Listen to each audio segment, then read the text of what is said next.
The first part of cultural innovation is innovation of you.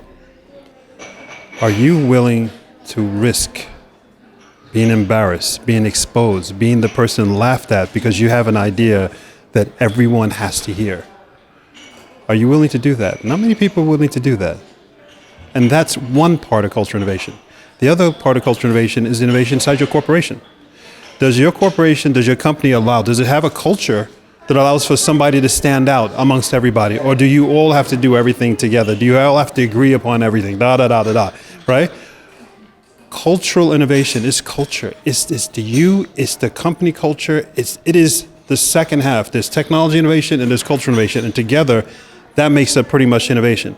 You cannot just do one really well and not the other. Then you won't innovate. So you have to. So cultural innovation is the soft stuff, but is actually the real stuff. How much are you willing to risk in your idea? That's a big, big question. And when you're able to answer that question with, I'm willing to risk everything, then you started to take the steps to innovate. So how do you make people take that step? Good question. You can't make anybody take the step, so you have to undo your question, right? You have to take the step for you. I can't make you do anything, right? I'm married. I just have never won any argument, okay? I can't change anybody, but you can change yourself. What are you willing to do for you? How much do you believe in you is the question. How much do I believe in everybody knows me to be this type of person, but I'm really this, but I'm uncomfortable. I don't want anybody to see me. No. You have to get to that point where, you know what, I'm tired of being this thing that everybody likes. I want to be me. Only person that can do that is you. So no one can make you do it. It has all come from himself. If you look at Elon Musk, nobody forced Elon Musk to be Elon Musk. He did it because he felt he's Elon Musk. He has to do these things. When you get to the point where you have to be you, then you start to innovate. On a personal level too, though. This is not just business. Innovation is also very personal.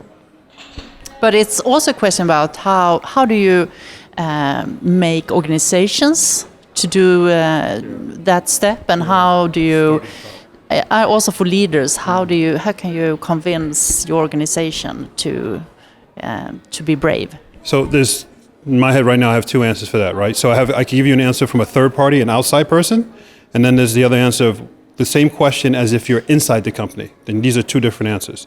So we'll start with the outside person, like me going into a company. I start at the top, and I start with the CEO or with the leader group, and get inside their heads. Your company's dying or it's not doing as well, your margins are less, this is reality. Why not? The why not, the answer to the why not is not, oh, my people are horrible, or they haven't innovated. That's not the truth. The question is, what decision did you make in the past that created this environment that has led this way to go this direction instead of that direction? Get into their heads. Innovation begins at the leader group, period. In a corporation, it begins at the CEO. Get in their heads. And by getting in their heads and like an onion, peeling them away, peeling these different layers of insecurity, then eventually you get to their trust. And once you have their trust, then you can start coming up with new solutions. But you can't just come in a room and throw up posters and go, this is where your company's going.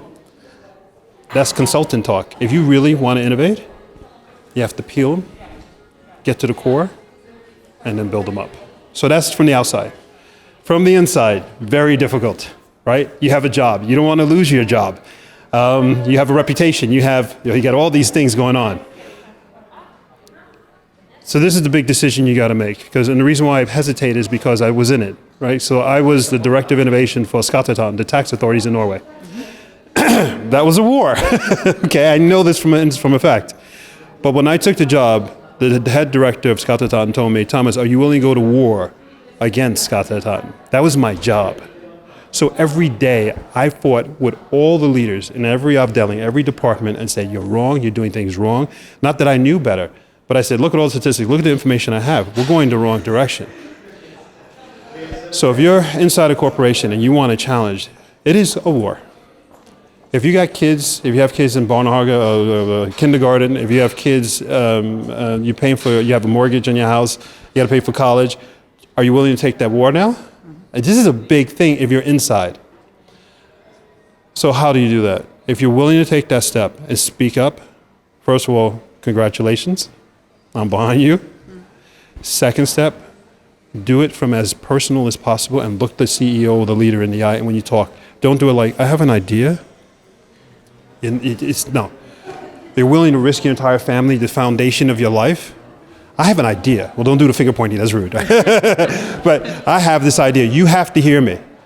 And they may say no, but you gain their respect.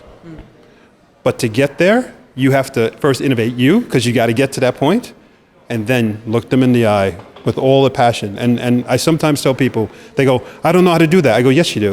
And I tell them, have you ever fell in love before? Everybody's fallen in love once. Okay. Have you ever told a man or woman before that you love them? Oh, yeah. Do you remember that moment before you said, I love you? All of a sudden in that moment, you're like, I'm going to do this. You got super brave, right? That's the same feeling you bring up inside of you when you go to your boss, say, I need to talk to you. It's that same courage. You know that courage. Just tap into that. Maybe a couple of years ago, maybe for some people, a couple of decades, but you have it. Yeah. Okay. So how did it go? How did it go for you at the tax department in Norway? Wow. It was a struggle. But we have, what's interesting now, that was many years ago, the reports and the things we told them to do, they're now implementing it now. And now they're hiring me back. Okay.